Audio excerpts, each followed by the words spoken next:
What is going on, everybody, man? It's your boy Jay in the building, back again with another video.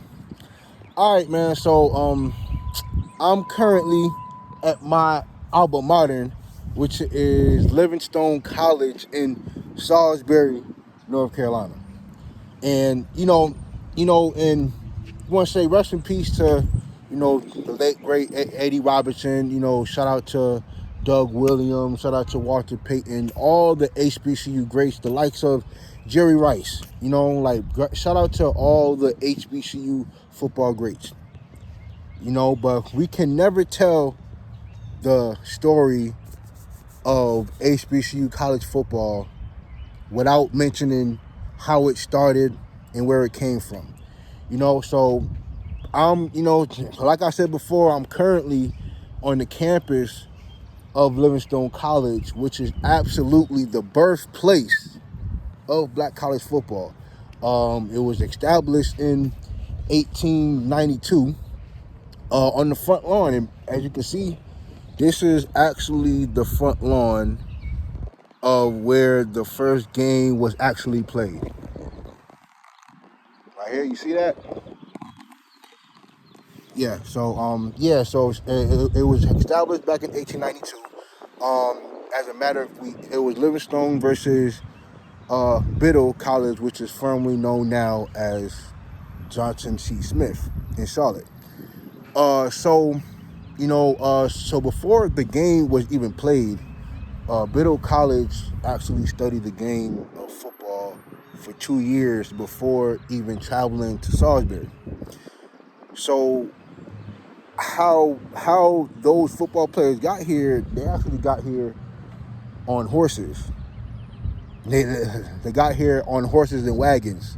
And I don't know how long it took them, but if anybody knows how long it takes from Charlotte to Salisbury, that was a really, really far drive.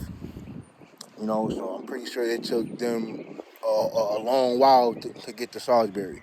So the women who was working in the industrial department actually created both teams' uniforms. So they actually created both the jerseys, but back then they didn't have pads. So they was just, it looked like street clothes down there.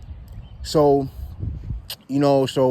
so the game ended up being 5-0. They and back then a touchdown was worth 5 points. So it was one touchdown being scored that was scored, and they played 2 45-minute halves, which is absolutely crazy. They played 2 45-minute halves, and the game ended up being 5-0. Matter of fact, the game was played in the snow. So it was actually 2 days after 2 days after Christmas. So there was still snow outside, and it was and it was some controversy where W.J. Trent of Livingstone actually scored Livingstone's first touchdown, which would have tied the game. But